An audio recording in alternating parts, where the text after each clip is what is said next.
자, 이번 시간에 이제 자산 파생. 자산 파생을 통해서 여러분들이 수익을, 자산을 불려나갈 수 있는 한 방법을 제가 한번 강의를 할까 합니다. 하지만 파생이란 자체가 위험성을, 리스크를 어느 정도 안고 수익을 좀 되게 높이는 방법이기 때문에 그에 대한 리스크는 여러분들이 감당을 하셔야 합니다.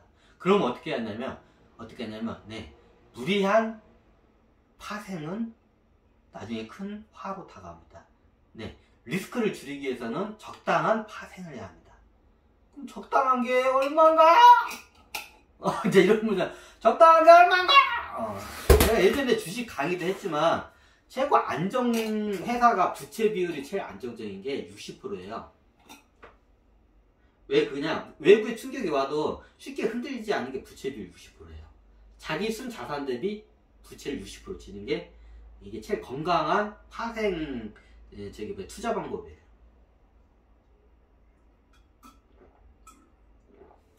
이걸 제가 여러 각도로 많이 설명했는데, 이걸 잘못 강의를 하면 분명히 이걸 갖다 너무 악용하거나 너무 이거를 갖다가 파생을 극대화 해가지고 나중에 이제 거지가 되거나 이제 빚쟁이가 될 수가 있기 때문에 제가 확실히 짚고 갈게요.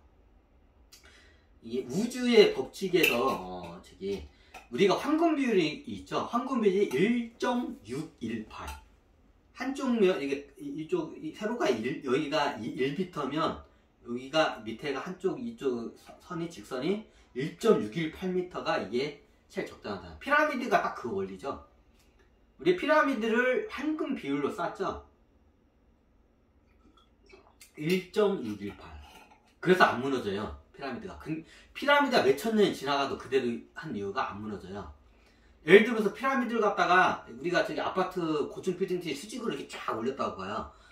그렇게 오래 못 가요. 얼마 가서 그냥 무너져요. 피라미드가 몇천 년 동안 그렇게 있는 이유는 황금 비율로 쌓았기 때문에 그게 몇천 년 동안 그렇게 있는 거예요.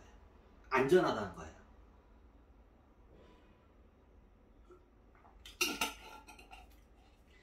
그리고 우리가 달팽이 같은 것도 이게 성장을 할 때 전 대비 약 1.618로 해서 성장을 해요. 성장할 때면 1이 있으면 성장을 다음 모멘트로 할 때 그걸 갖다가 직사각으로 계산하니까 1.618만큼 그게 성장을 딱 해, 달팽이가. 자연적으로도 1.618이 그게 딱, 이게 적당해요. 이 말은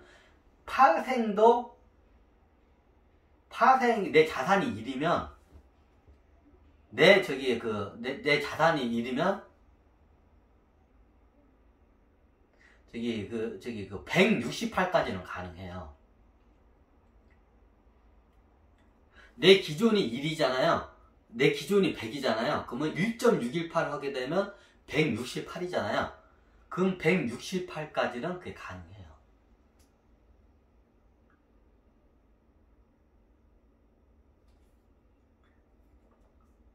그래서 이게 회사 중에서 굉장히 급성장하는 회사들의 부채 비율이 약 160% 정도가 돼요. 급성장하는 회사들의 부채 비율이 160%가 돼요. 그러면서도 안정적이에요.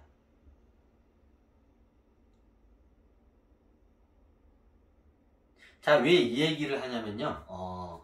여기서 0.618이라는 법칙이 있어요. 이게 내 자산이 1억이면, 예를 들어서 순자산이, 내가 현금이 1억이잖아요. 그럼 현금 1억으로 부동산을 샀어요. 1억원치겠죠. 그럼 1억원짜리 아파트를 샀겠죠. 그럼 1억원짜리 아파트를 담보로 얼마만큼 대출을 받는 게 안정적일까요? 네.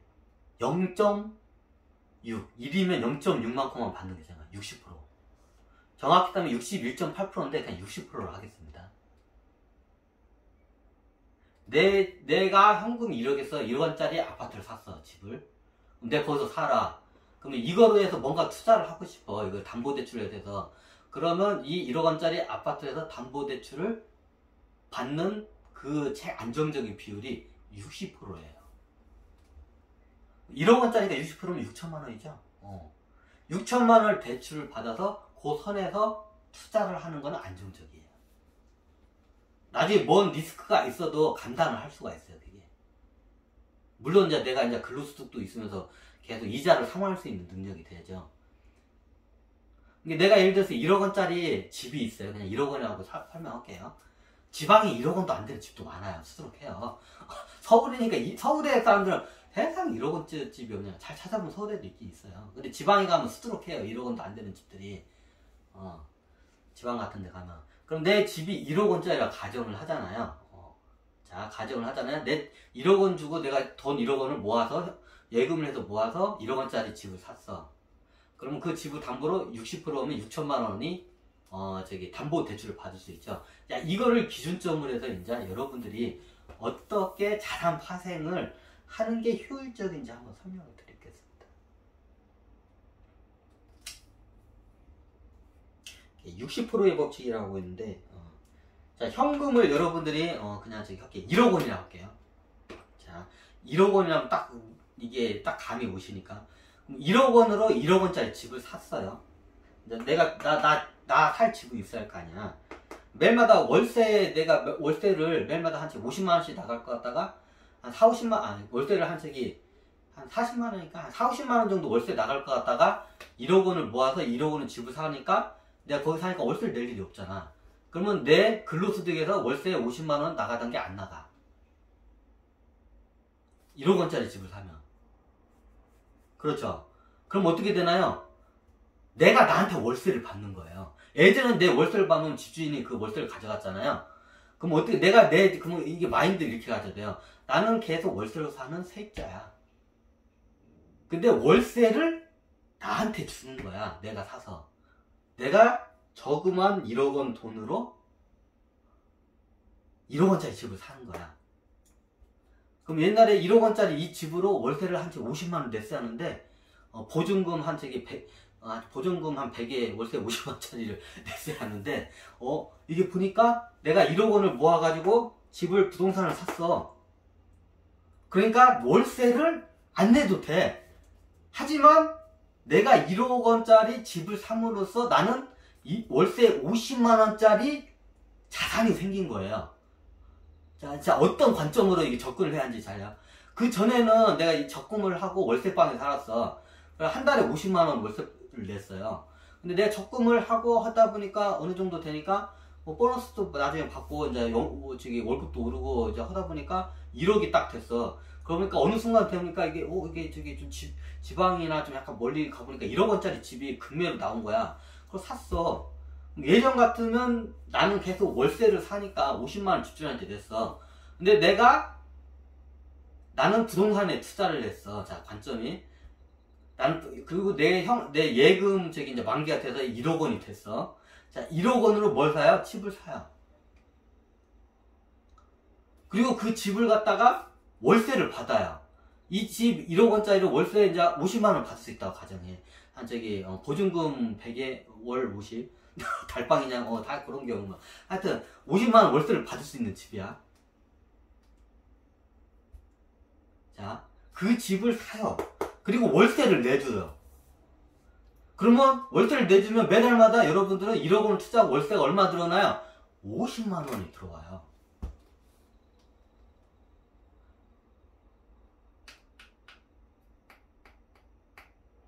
이게 단 월세를 다른 사람한테 주는 게 아니고 나한테 주는 거야. 이게 틀린 거야. 그 월세를 다른 사람한테 준 게 아니라 나한테 주는 거야. 그럼 나는 이 예금 1억 원으로 매달 월세가 들어오는 50만 원씩 월세가 들어오는 부동산에 투자를 한 거야. 그 부동산 월세를 갖다가 누구한테 준 거야? 나한테 준 거예요. 자, 이런 관점으로 접근하시면 이게 자산에 대한 이해가 쉬울 거예요. 50만원, 나한테 50만원 투자했다. 그러면 월세가 나한테 떼고 내면 어떻게 되나요? 그럼 여러분들 직장 다니면 예를 들어서 월급이 300만원이었어. 그래가지고 예전에는 월세가 50만원씩 나갔었어. 그래 나중에 이것저것 쓰고 이제 적금해가 1억이 됐어. 자, 그러면 내가 1억 원으로 월세 50만원 받을 수 있는 집을 사.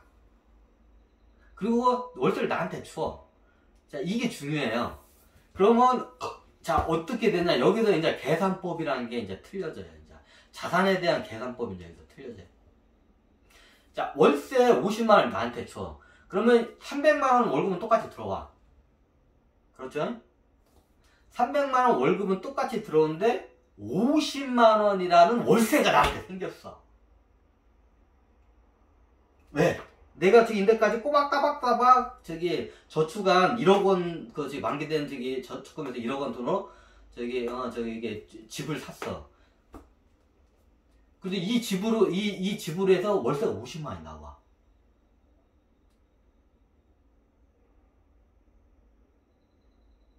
그럼 50만원이 따박따박 들어온 거야. 그리고 나는 그리고 똑같이 옛날처럼 300만원 월급을 받고 그 중에 50만원을 월세로 내는데 그걸 누구한테 내냐? 나한테 낼 뿐이에요. 그 월세를 나한테 내는 거예요. 자, 이런 관점으로 접근하시면 돼요. 자, 그럼 이 50만 원의 이 위력이 어떻게 되는지 한번 이제부터 한번 보겠습니다.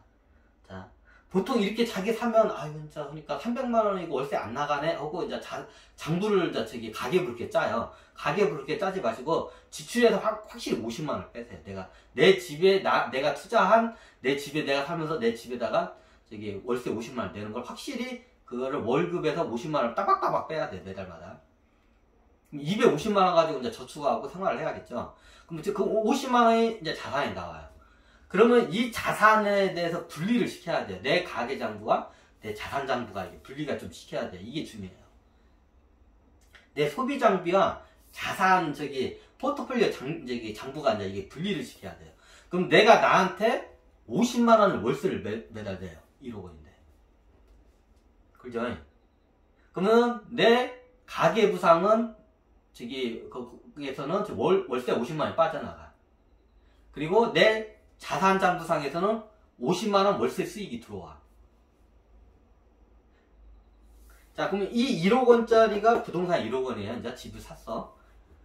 뭐 오피스텔도 되고 원조도 될 수 있고 작은 뭐 집도 될 수 있고 뭐 이제 농막집도 될 수도 있어요. 뭐가 될 수도 있어요. 자, 1억 원 주고 하여튼 샀어요. 그 주택이에요. 하지만 나는 거기서 살고 월세를 내가 나한테. 그러면 내 소비 가계부와 내 자산 포트폴리오를 여기서 이제 분리를 시켜야 돼요. 그럼 나는 똑같이 가계장부에서는 50만 원 월세가 내 자산장부로 들어간 것 뿐이에요.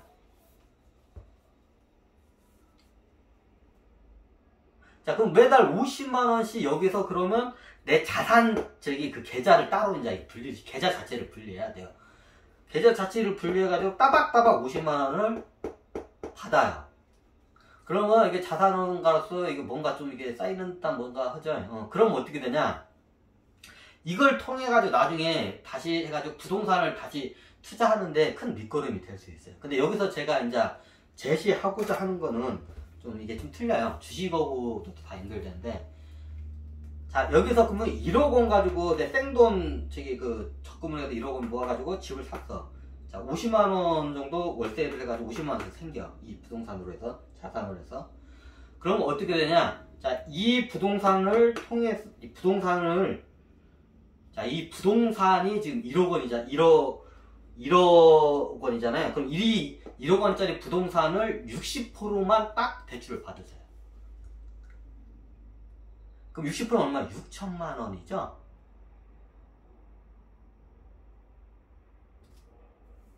6천만 원이죠?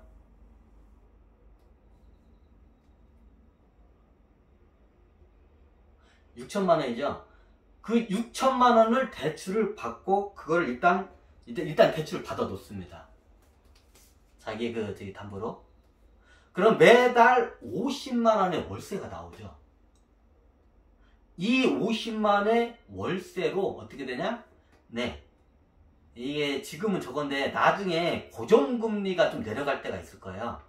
고정금리가 내려가면 매달 50만 원을 갖다가 이자와 원금을 중도 상환을 하는 형식으로 상품을 이렇게 만들 수가 있어요. 그것들이. 그러면 6천만 원의 여기 6천만 원에 6천만 원짜리 갖다가 매달 이자와 원금을 50만 원씩 상환을 하는 대출 상품이 있어요. 은행 가면 고정금리를 해가지고 저기 원금 이자와 원금을 같이 해서 한 달에 얼마씩 낼 수 있냐고 하면서 그런 상품이 있어요.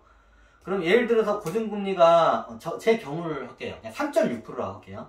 고정금리가 3.6%면 매달 이자가 0.3%가 이자가 나가요. 그렇죠? 12달로 나눠야 하니까요. 3.6%를 0.3%. 자, 6천만원에 암산으로 그냥 6천만원에 1%가 얼마인가요? 60만원이죠? 1%가 60만원이죠? 자, 0.3%는 63, 18 18만원인가요? 맞나? 18만원 정도 되나? 맞나요? 맞나? 1000에 0.3% 3 1000이 3만원 1000만원이 3만원 63, 18 맞네. 그럼 매달 18만원이라는 이자비가 나와요. 그럼 여기다 월세 50을 넣으면 어떻게 될까요? 월세 50을 매달마다 그냥 활부금 넣듯이 따박따박 월세금을 그대로 넣는 거야. 자, 고정금리가 3.6%일 때 이제 제가 3.6% 고정금리를 받았기 때문에 제 기준으로 설명드린 거야.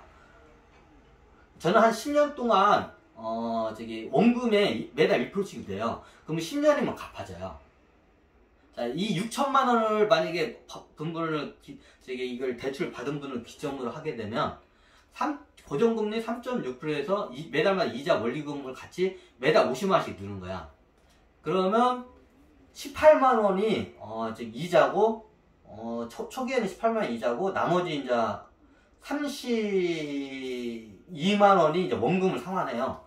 근데 나중에 이게 계속 원금을 줄여가기 때문에 이자가 더 줄어들어요. 원금이 더 빨리 더 이제 늘어나고 같은 50만 원인데 원금 상환이 더 가속적으로 어느 순간부터 늘어나 이게. 그렇게 되면 어떻게 되냐? 약 10년이면 저게 다 갚아져요. 약 10년 정도를 그렇게 상환을 하잖아요. 그러면 이자를 다 갚아요. 6천만 원을. 그러면 내가 받은 월세 50만 원, 내가 받은 월세 50만 원을 중도 상환을 해요.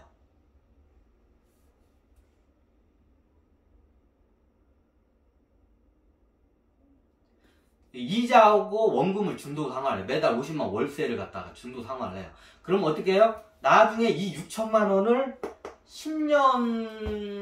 약 10년 정도면 다 갚아져요. 계산법이 대략 그래요. 10년이면 이제 이게 6천만 원 대출 이자 대출금 싹 이게 빵원이 돼요. 10년 정도 되면. 그런 식으로 갚아가면 돼요. 어차피 나한테 월세금 넣는 거로 그거를 원금과 50만 원을 이 6천만 원 대출 받은 걸 원금과 이자를 매달 따박 따면 약 10년 정도 가면 다 없어져요. 원금이. 그렇게 50만 원을 운영하시면 돼요. 굉장히 안정적이죠. 그러면 이 6천만 원을 대출을 받았죠. 자, 이 6천만 원을 어디다 이제 하냐? 이제 배당주에다 투자를 해.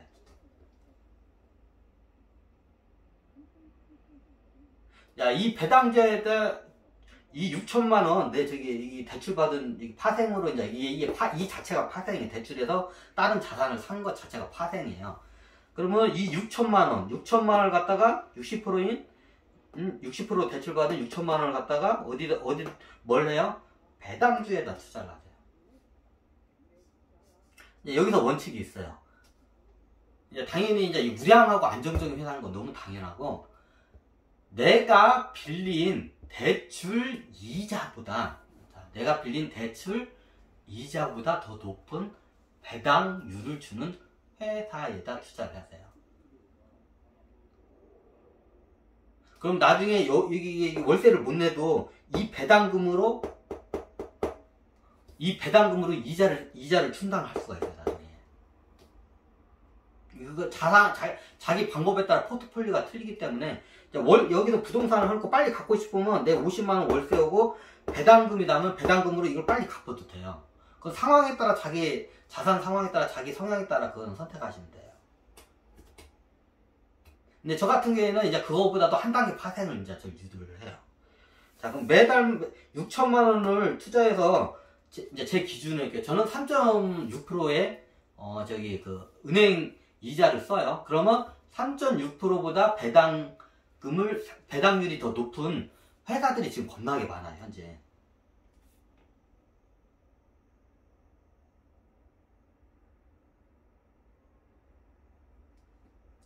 이게 3.6%보다 넘는 배당 그 회사들이 겁나게 많아요. 자, 제가 어저께 자료를 한번 뽑아놨어요. 자, 여기서 저기서 보시면, 우리는 주식도 볼 줄 모르고 아무것도 모르는데 그걸 어떻게 알아요? 그래서 제가 그냥 쪽집게 강사 그냥 하기로 했습니다. 그냥 이거를 갖다가 너무 저거니까 약간 좀 상황에 따라서 이게 어미새가 아기새한테 입에다가 이렇게 벌레를 넣어주고 나중에 이게 벌레 가르쳐주는 거고 자기가 날 수 있는 능력이 될 때까지는 제가 좀 이게 어미새가 아기새한테 입에다가 벌레를 이게 물려주듯이 한번 좀 해야 할 것 같아가지고 이거 할 거였어요. 근데 우리가 그렇게 하더라도 부동산 6천만 원 받을 그거까지 가능해요. 근데 어떤 배당주 사야 할지 몰라요. 막 배당주 이상한 거 사면 뭐 다 망한다면서요. 망해요. 그래서 제가 지금 현재 2022년 어저께 제가 이제 저기 자료를 뽑아놨는데 어제나 오늘 개친 또 찡했죠, 가격이. 2022년 10월 지금 10월 달을 기준으로 해서 제가 딱 배당주 안정적이면서도 배당률이 높은 회사 7종목을 제가 뽑아놨어요. 주가가 많이 떨어지기 때문에 가능해요.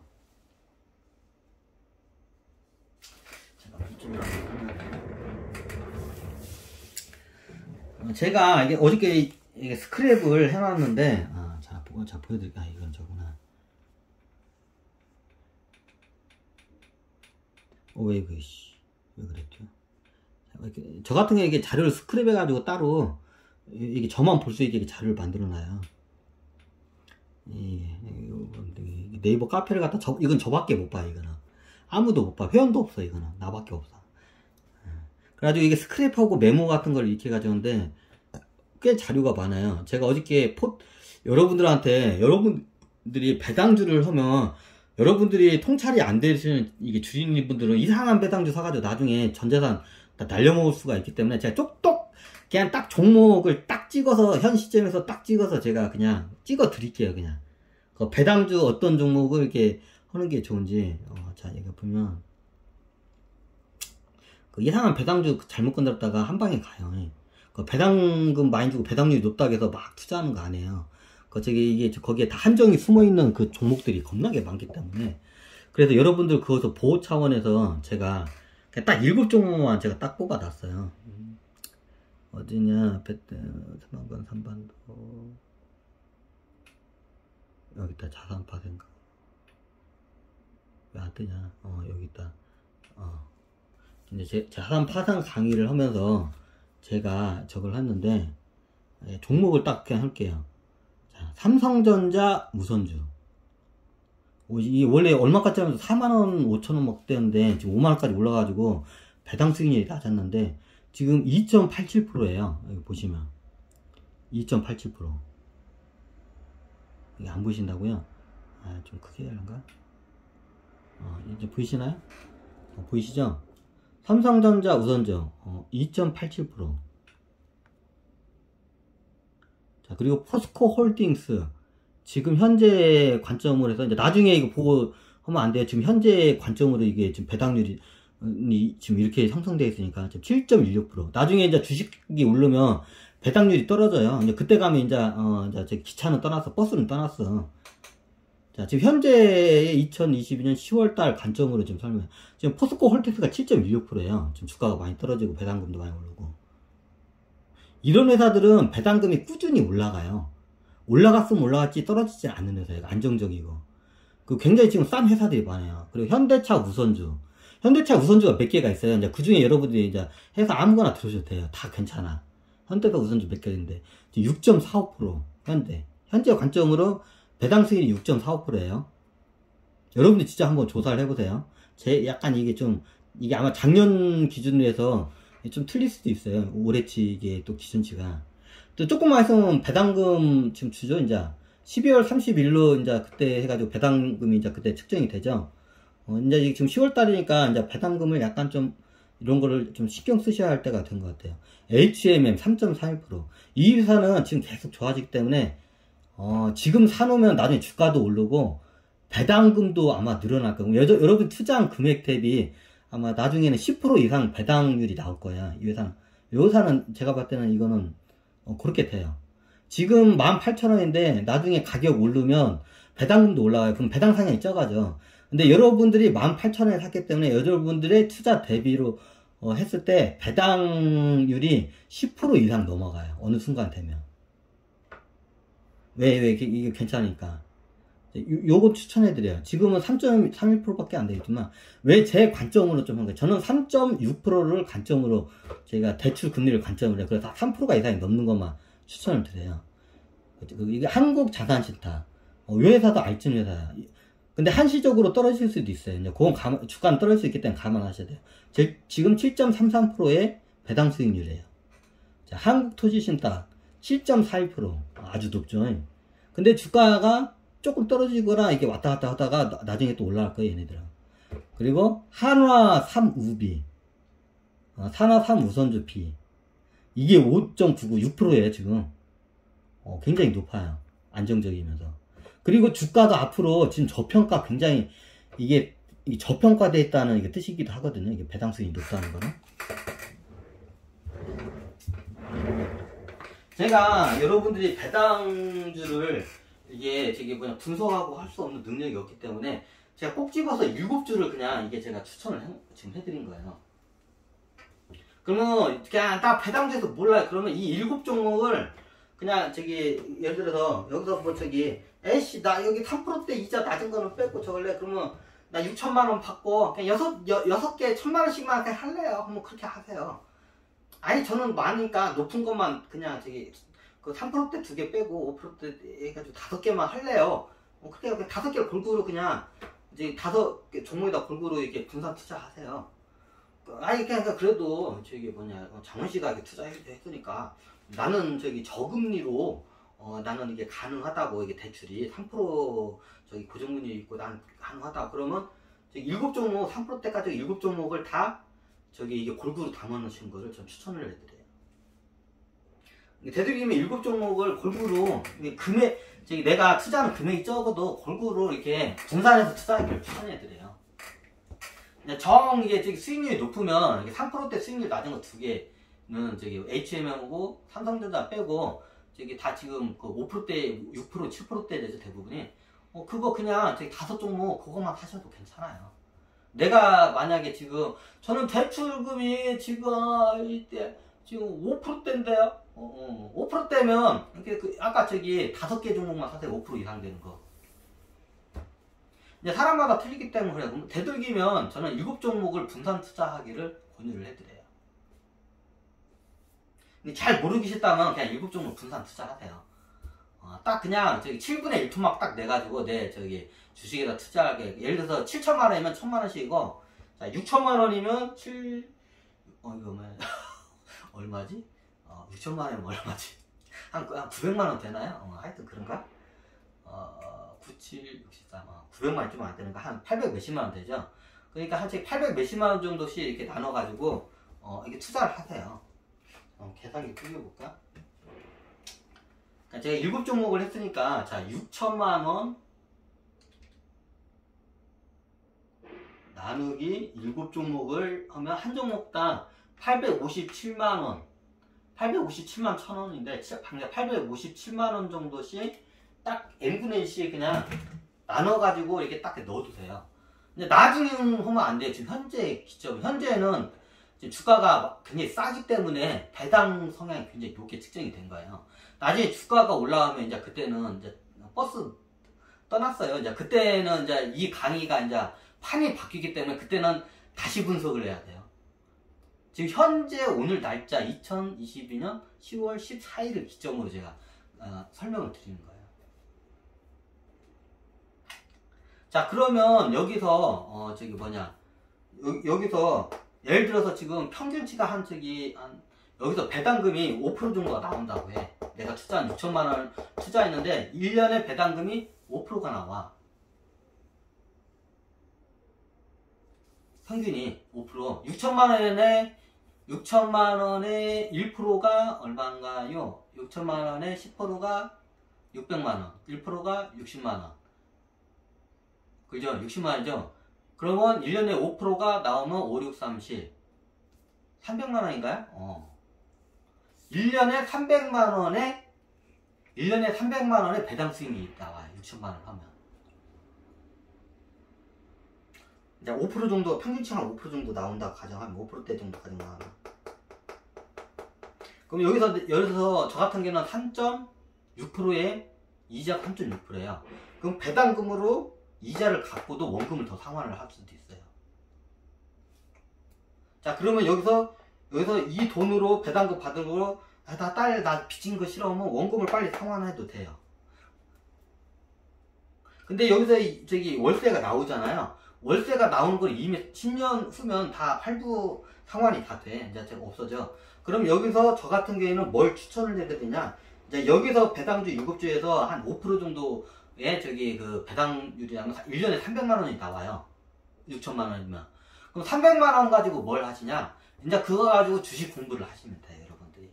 주식은 좀 깨져봐고 깡통을 차봐야 돼. 이게 저도 손실을 나보고 멘탈도 흔들려 봐야 돼. 근데 이게 이런 실전에서 알고 어떻게 작은 금액으로 하면 그게 나요. 그럼 300만 원 가지고 1년에 배당금 300만 원이 나오면 그거 가지고 여러분들이 그거 가지고 주식 공부를, 실전 공부를 하세요. 날려봤자 1년치 배당금밖에 안 날라. 1년 동안 내가 깡통을 찰 수 있어. 깡통을 차도 얼마큼밖에 안 날려? 300만 원 배당금밖에 안 날려. 배당금은 어차피 여기서 나온 거야. 어차피 시대는 시세대로 움직이고 배당금 300만 원 여기 딸랑 들어온 거야. 그럼 그 300만 원 가지고 하세요. 여기서 저기 아까 5개로 해서 7%짜리 하면 1년에 500만 원까지도 나와요. 이게 4, 5종목으로 줄이면 1년에 배당금이 500만 원도 나와요. 6천만 원을 이게 여기다 넣었으면 1년에 배당금이 500만 원 나요. 그럼 500만 원 가지고 어떻게 해요? 네, 내가 주식 공부를 하세요. 거기서 한번 저기 1억도 보고, 근데 이익 6천만 원 피 같은 돈이 여기서 1억은 이거는 굉장히 큰 손실이기 때문에 안 돼요. 그래서 내가 이게 자산 파생이에요. 그러면 이 배당주에서 예를 들어서 4, 5종목으로 줄이면 한 1년에 500만 원까지 배당금, 6천만 원을 투자하면 1년에 500만 원까지 배당금이 나와요. 1년에 500만 원 배당금이 따박따박 들어올 때 여기 이제 계좌를 갖다가 여기서 딱 막아놔요. 그럼 이쪽 배당주 계좌는 아예 따로 묶어놓고 증권 계좌를 분리를 시켜야 돼요. 그럼 배당주만 받는 계좌를 하나 따로 터놓고, 보통 이런 계좌는 이게 좀 관심 계좌는 여기는 키움증권 계좌에다 허기를 추천을 해. 키움증권 계좌에다가 이 관심주문 한 1년에 배당금액이 여기서 나오는 거라고. 여기는 제가 삼성증권이나 유한타증권 이런 걸 좀 추천을 해요. 좀 보수적인 증권사. 보수적인 증권사에다가 계좌를 만들어서 배당금 거기다 넣고 그냥 배당금만 받아. 타고 팔고 하지 말고. 그럼 그 배당금이 1년에 500 나오잖아. 2천만 원 투자해서. 그러면 그걸 갖다가 키움증권으로 이걸 옮겨요, 계좌를. 그럼 이거 가지고 이제 이게 따로 하는 거야. 계좌 분리를 분명히 하셔야 돼요. 배당주 계좌하고 관심주 계좌하고는 확실히 분리해야 돼요. 여기는 제가 봤을 때는 삼성증권이나 저기 좀 보수적인 증권사도 있어요. 그쪽 계좌를 쓰는 게 좋아요. 그리고 나중에 배당금 나오면 이걸 이쪽으로 이체해서 키움증권. 제가 봤을 때는 이게 키움증권 계좌를 추천을 드려요. 여기다 할 때는. 키움증권 계좌에다 해놓고 이제 이거 가지고 여러분들이 주식 연습을 해보세요. 여기서 뭐 깡통 차고 빵을 해도 1년치 배당금이 날아가는 것 뿐이에요. 손실이 거기에요. 데미지가 안 와요. 그리고 해봤자 1년치 배당금 날아가는데 다 날아가도 멘탈이 안 흔들려요. 여유가 있어요. 여유가 있고 멘탈이 안 흔들린 상태에서 주식 투자를 해야지. 멘탈이 흔들리고 쫓기는 상황이잖아요. 100% 손실 나요. 그거는. 이럴 수밖에 없어요. 상황이. 여러분들을 손실을 낼 수밖에 없는 상황으로 여러분들을 놓지 마세요. 자산 상태를. 그럼 여러분들이 주식에서 모르고 이게 처음 모르면 공부를 해요. 그럼 뭐 가지고 공부해요? 이 배당주가 1년에 한 500만 원 나온다고 가정해요. 4-5종목으로 줄이면 1년에 500만 원씩 투자금이 따박따박 들어오는 거예요. 그럼 1년 동안 500만 원 가지고 뭐 저기 한 반에 반토막 낼 수도 있어. 괜찮아요. 뭐 그렇게 연습을 해요. 그럼 다음에 또 500만 원이 투자금이 착하다 또 들어와요. 근데 제가 봤을 때 지금 시점에 사면 배당금이 이제 늘어날 거예요. 경기가 좋아지죠, 뭐. 그럼 나중에 이게 저기 제가 봤을 때는 이 배당금이 6천만 원 여기 투자한 금액이지만 이 계좌에서 배당금이 1,000만 원까지도 나와요, 1년에. 그렇게 나와요. 한번 저기 어느 정도 시점에 가면 6천만 원, 제가 그 한 저기 네다섯 종목 저기 그 배당률이 높은 회사 네다섯 종목 있잖아요. 거기에다가 투자를 해놓고 지금은 500만 원 나와요, 1년에. 근데 지금 하는데 이제 나중에 내가 6천만 원 넣은 게 이제 주식은 주가대로 올리고 이 계좌를 건드리지 마세요, 그냥. 주가가 오르든 나면 가만히 놔두세요. 그러면 여기서 배당금이 1년에 나와요. 그러면 첫 해에는 500만 원 나왔다, 두 번째는 600만 원 나왔다, 세 번째는 700만 원 나왔다가 이제 하다 어느 순간 하니까 1,000만 원이 넘어가.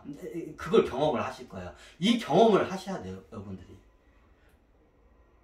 그럼 나중에 1년마다 내가 주식 공부를 할 수 있는 저기 그 돈들이 1년마다 따박따박 들어와. 첫 해는 500만 원, 두 번째는 한 600. 왔다 갔다 어느 순간에 1,000만 원이 넘어가요. 그럼 1,000만 원이 적은 돈이 아니야. 그럼 1,000만 원 가지고 연습을 하세요. 그럼 나중에 어느 정도 되면 까먹지 않고, 여기서 중요한 건 뭐냐, 여기서 까먹지 않는 게 중요해요, 여기서는. 까먹지 않고 수익을 내는 단계가 와요. 그러면 이 배당금이 계속 따박따박 쌓이면 그 배당금과 내가 수익을 낸 게 이게 이제 융합이 되면서 이게 커져요. 그러면 나중에 이 계좌가 이게 빵원에서 시작했잖아. 배당금 500으로 들어와서 빵원에서 시작해가지고 나중에 하다 보면 500만 원으로 처음에 반토막도 넣고 반에 반토막도 내먹었어. 두 번째에 600만 원이 배당금에 찰까닥 또 들어왔네, 투자금이 이 계좌로. 그럼 또 그거 가지고 투자 공부하세요. 그랬더니 손실이 한 30%가 났네. 뭐 그럴 수도 있어, 뭐. 근데 이제 또 다음 되니까 700만 원이 따까닥 들어왔네. 자, 여기서 이제 3년 후니까 700만 원이 따까닥 들어왔네? 그럼 700만 원 줬다 해요. 그러니까, 손실이, 1년 동안 그거 이제 들어오고 손실하니까 10%밖에 안 냈어. 이제 손실률이 적어져. 그리고 그 다음에 800만 원이 따까닥 들어오는 거야. 그럼 800만 원 없고 기존에 또 들어오는 거지. 하다가, 손실이 없고, 손실은 간신히 면하고 수익 3% 냈어. 1년 수익을. 3%를 냈어. 그럼 이제 감이 이제 잡히기 시작해. 어떻게 해야 할지를 감이 이제 손실이 나는 걸 먼저 손실이 나는 종목이나 그런 방법을 이제 이걸 갖다가 이걸 잘라내는 걸 하면 이제 그게 그렇게 돼요. 그러면 깨끗한 그러니까 1년 수익률이 한 3%가 났네. 괜찮은데? 이제 안 까먹어. 이제 그 다음에 900만 원이 따까다 들어왔어. 이제 배당금이. 그러면 어떻게 되냐? 또 이제 해요. 수익률이 10%까지 왔어. 1년 수익률이. 이 계좌에서. 그러면 이제 이게 계좌가 커졌겠죠. 그럼 그 다음 배당금이 1,000만 원이 따까딱 들어와, 이제. 뭐 될 수도 있고 안 될 수도 있고 그래. 더 들어올 수도 있고. 자, 다음에 되니까 배당금이 1,000만 원이 따까딱 들어와, 이 계좌로. 투자금이 1,000만 원이 더 들어왔어. 하다 보니까 수익률이 보니까 수익률은 내가 1년에 10% 이상은 낼 자신이 이제 딱 생겨. 그러니까 이제 10 몇 프로의 이제 수익률이 이제 나와요. 그러면 이제 그게 이제 잃지 않고 복리가 붙으면 이게 장난이 아니에요. 나중에 이제 고수의 영역이 되면 어떻게 되냐, 이제 계속 이게 딱딱딱 들어오면 고수의 영역이 되면 어떻게 되냐, 이 계좌가 어떻게 되냐, 이제 20%의 1년 수익률이 20%가 넘잖아요. 1년 수익이 20%가 넘으면 이게 장난 아니에요, 이게. 한 20%대 20%가 약간 넘으면 3년이면 자기 투자한 금액을 복리로 하면 자기가 투자한 금액만큼을 뽑아내요. 이게 내 투자금이 2배 되는데 3년이 걸린다는 소리예요. 복리로 하게 되면. 20%가 약간 넘으면 그래요. 20% 한 초반대 수익률을 내가 낼 수 있는 능력이 되잖아요. 그럼 내 투자금을 2배로 이걸 불리는데 3년이라는 시간이 걸려요. 3년, 그럼 이게 자신감이 생겨요. 딱 그게. 내 3년이면 내 현재 투자금에, 이 계좌에서 내 투자금에, 딱 2배 불리는데 3년이면 가능해. 20 몇 프로의 1년 수익률 복리로 하면.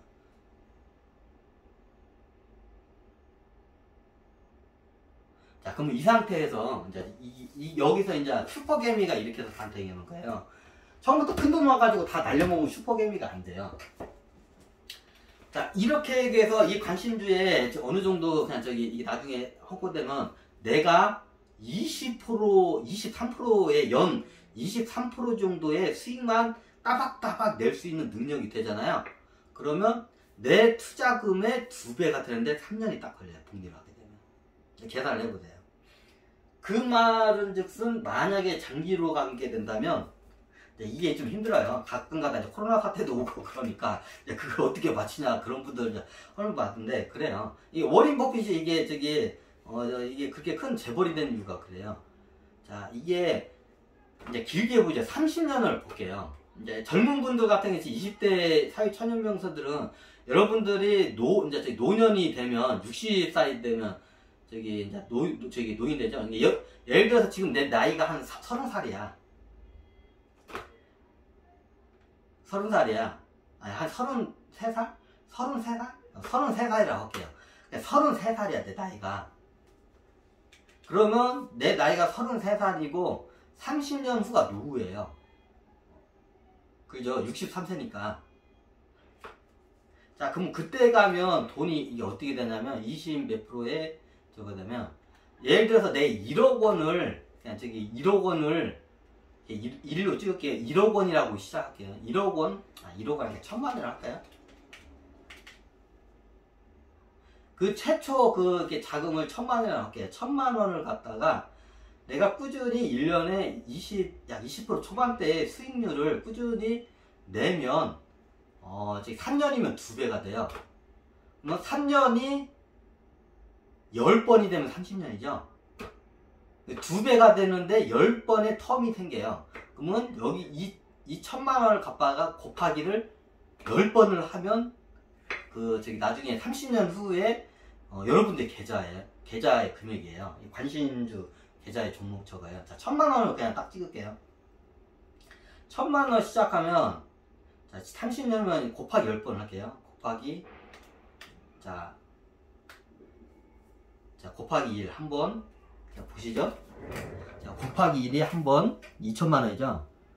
자, 곱하기 2번, 곱하기 3, 3번, 자, 이렇게 3번, 곱하기 2, 4번, 곱하기 2, 5번, 곱하기 2, 6번, 곱하기 2, 7번, 곱하기 2, 8번, 곱하기 2, 9번, 곱하기 2, 10번입니다. 자, 얼마인가요? 저는 저 얼마인지 몰라요. 저도 같이 볼까요? 자, 1000만 원에 10억. 이게 맞아? 20, 100, 1000만, 10만, 100만, 1000만, 10. 자, 150억, 3억 6천만 원이 돼 있어요. 같이 확인을 했어요.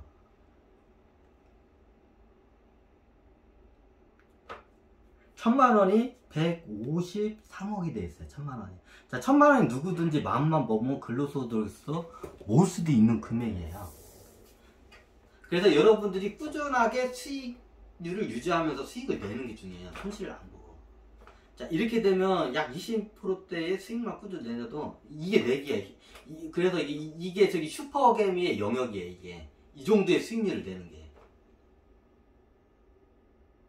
다른 거, 내 1년에 뭐 23%, 그거 가지고 어디다 갖다서 보고, 이제 이런 분들이 많으실 거예요. 23% 못 내요. 일반인 저기들. 꾸준히 한 번은 낼 수 있어요. 1년 동안에. 한두 번 낼 수 있어. 근데 꾸준히는 그게 거의 힘들어요. 이게 슈퍼게임의 영역이에요. 근데 여러분들은 슈퍼게임의 영역에 역으로 저거를 해요. 예전에 제가 23%의 수익이라 했잖아요. 자, 이 말은 역즉슨을 해도 만약에 우리가 돈을 빌려주면 23%의 이자를 받으면 복리로 하게 되면 이렇게 될 수가 있어요. 연 23%. 이게 명동 사채 시장의 원리가 이거예요. 명동 사채 시장에 그 이자를 많이 안 받아요. 우리가 가면 뭐 1000%짜리 이자, 뭐 몇백 프로 이자 같은 거는 건달들이 하는 양아치들이 하는 거지, 명동 시장에서는 요 정도 선이에요, 보통. 약 20에서 30%. 명동 사채 시장의 이자 금리가 20에서 30%예요. 명동 사채 시장이 이 원리로 해서 거부가 된 거예요. 약 20%대 20에서 30%. 이게 만약에 돈을 빌려주면 이자로 이렇게 나게 되면 이렇게 부자가 돼요. 주식 투자해서 수익을 23% 내나 아니 돈을 이게 그 융통을 시켜가지고 이자를 20%대 이자를 내나 20%를 받거나 어차피 복리로 가면 똑같아요. 그래가지고 명동 사채시장의 이자율이 20에서 30% 사이에요 보통. 그래서 그 이상 넘어가는 건 다 건달애들이나 양아치 애들이 하는 거고 보통 20에서 30%예요. 이 원리예요. 그 명동 사채시장의 모든 현금이 다 그쪽에 밀집되어 있는 게 이 원리예요. 자, 왜 이 얘기를 하냐? 여러분들이 주식을 투자하든 어디다가 대출을 해도 그 20%대의 그 이자를 받아낼 능력 없잖아요. 없죠. 뭐 사채업자도 아니고. 그렇다고 여러분들이 주식으로 해서 20%대 이율 낼 수 있냐? 내면 낼 수가 있어요. 근데 별거 아닌 그 수익률이 아니라는 거죠. 꾸준히 하게 되면. 보통 사람들이 주식으로 해서 그냥 1년도 아니고 단기간에 막 100% 이상을 더블을 먹으려고. 더블이면 이제 2배 치기 하면 100%예요. 100% 이상을 먹으려고 해. 안 돼.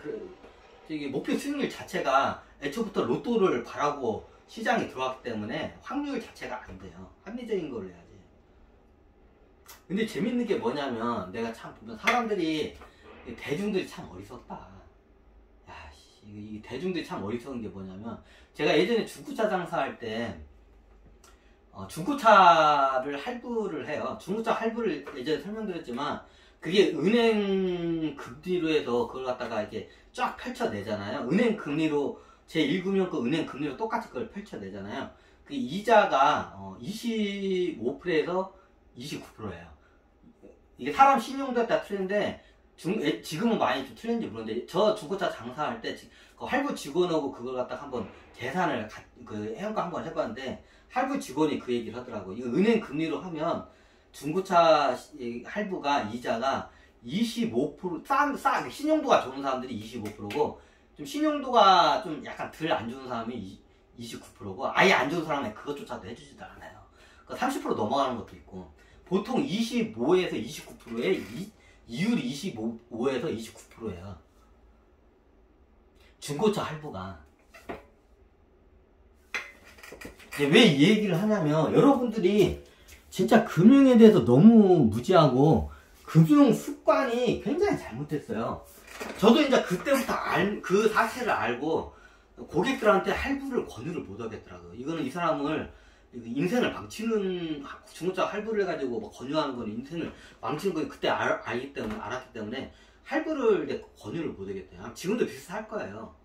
여러분들은 근데 서슴없이 사회초년만큼 특히 중고차 처음에 이제 월급 받으니까 할부 낼 능력이 있다면서 중고차 시장 가서 할부 몽땅 때려가지고 이제 그 비싼 이자로 이제 하죠. 먼저 수익을 내는 것보다 내 주변부터 쓰잘데기 없는 금융 비용이 나가는 거, 이자 비용이 나가는 걸 먼저 막아야 돼요. 근데 저도 이게 중고차 장사하면서 매일마다 저희 사무실에 있으면 막 할부를 막 몇 건씩 하고 가는 손님들을 봐요. 그럼 그런 거 보면 참, 아휴, 저 사람들 참 이게 불쌍하다, 짠 얘기하고 참 어리석다. 예전에 어떤 하다가 대중들은 어리석다. 대중들은 눈이 먼 거인이라는 말이 있어요. 어떤 경제학자가 그 얘기를 하더라고요. 대중은 눈이 먼 거인이라고 해요. 아무것도 못 보는데 거인이야. 거인이 힘이 엄청 세잖아요. 근데 아무것도 못 보는 거야. 눈먼 거인이라고 표현을 해요. 딱 그 말이 맞다는 걸 제가 딱 이렇게 손뼉을 치면서 야, 진짜 그 사람 말이 맞다. 대중들은 눈이 먼 거인이구나. 어떻게 그냥 저 거인들이 자기의 힘이 센지를 몰라. 눈이 가려가지고 대중들이. 그러니까 이런 것부터 적은 거예요. 자, 여러분들은 25%에서 거의 25%에서 30%의 높은 금리에 그 중고차 할부를 해서 차를 사요. 이자로. 그러면서 저희 주식시장 재테크에서는 뭐 100% 먹으려고 해요. 안 돼요. 일단 여러분들이 지금 당장 이게 할 수 있는 것부터 이게 딱딱딱 이거를 차단을 할 건 해야 돼. 이거를 만약에 중고차 저 같은 게 이런 그런 시잘데기 없이 보험도 그렇고 시잘데기 없이 나가는 금융비용이 굉장히 많아요. 보험도 사기성 보험들이 겁나. 보험도 제가 좀 약간 이거를 깊게는 파들어가지고 그런데 보험도 문제가 많아요. 이게 보험도 거의 이게 손실 금융 손실 상품이에요. 거의 이게 인간의 두려움을 미끼로 해서 파는 금융 상품이 보험이에요. 근데 이게 굉장히 다 잘못됐어. 우리나라 이게 보험 상품들이. 일단 여러분들의 자산 포트폴리오, 우리나라 특히 부동산도 그렇지만 시잘데기 없는 그 저기 보험에 많이 들어있어요. 굉장히 손실이 사기성 보험들이 굉장히 많아요. 우리나라 보험들이. 그 보험 그 저기 증권을 까가지고 파고 들어가자 사기성 보험 증권이 뭐야. 이게 대중들은 모르니까 일단 그런 것부터 먼저 정리를 하셔야 돼요. 이제 저 같은 경우에 중고차 장사를 했기 때문에 대중들이 25%에서 30%의 높은 고금리로 중고차 할부를 쓰는 게 너무 이게 근데 이걸 갖다가 언젠가 말을 해야겠다 했는데 유튜브로 예전에도 말했고 이제 이번 기회로 말해요. 중고차 가가지고 뭐 저기 재테크에서 뭐 이렇게 하지 말고 일단 그런 것부터 시잘데기 없는 금융 낭비를 하지 마세요. 그 거의 금융 낭비예요. 왜 중고차 살 때 저 같은 중고차 사요. 저희 로디도 샀어요. 100% 다 현금으로 샀어요. 100% 현금으로 사면 중고차가 아주 알지고 괜찮아요. 근데 100% 그거를 할부로 사면 이자를 25에 30%를 이자를 내야 돼요. 그런 시잘데기 없는 금융유입부터 막아야 돼요. 제가 이제 대중의 거인들의 눈을 띄우기 위해서 금융의 눈을 띄우기 위해서 이걸 하는데 이게 첫 번째 이런 거 제가 아는 게 이제 중고차니까 그걸 한 거고 제일 심각한 게 뭐냐면 보험이에요. 여러분들 보험 오래 들었다 아깝다고 저러는데 문제가 있는 보험들이 수두룩해요. 그래서 저는 보험 없어요. 자동차 보험 하나밖에 없어요. 제가 들고 있는 거.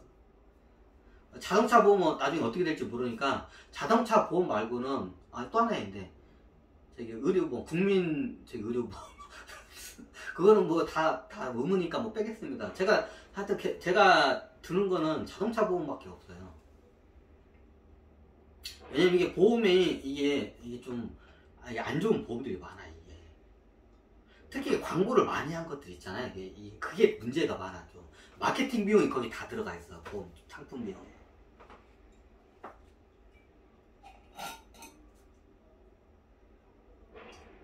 그래서 여러분들이 일단 이게 지금 자산 파생도 했는데 그 전에 여러분들의 보험이나 시잘데기 없이 나가는 금융 비용을 한번 보세요. 그리고 카드 같은 거 카드 론 쓰시는 분들 있어요. 이자 겁나 비싸요. 여러분들 카드 론만큼 카드론 그 이자율만 카드 론이 한 16% 될 거예요. 보통 평균. 여러분들 주식시장에서 매년마다 16%씩 수익 낼 수 있는 사람 나오라고 해요. 없어요. 슈퍼개미들이나 좀 가능하지 일반 개미들은 불가능해요. 한 번은 운 좋게 낼 수 있죠. 꾸준히 10년 동안 한 번도 흐트럼 없이 16%를 낼 수 있는 사람 나오라고 해. 10년 동안만 한 번도 흐트럼 없이 연수익률 16%를 낼 수 있는 사람 나와보라고 해. 없어요.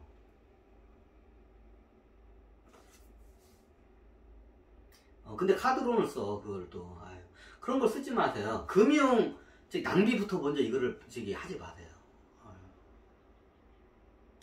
오늘 자산 파생하다가 좀 여러 가지 얘기 했는데 원래 1시간 안으로 다 끌려고 했는데 53분짜리 또 영상이 됐네. 1시간짜리 영상이 됐네. 네, 일단 여기서 이제 마치겠습니다.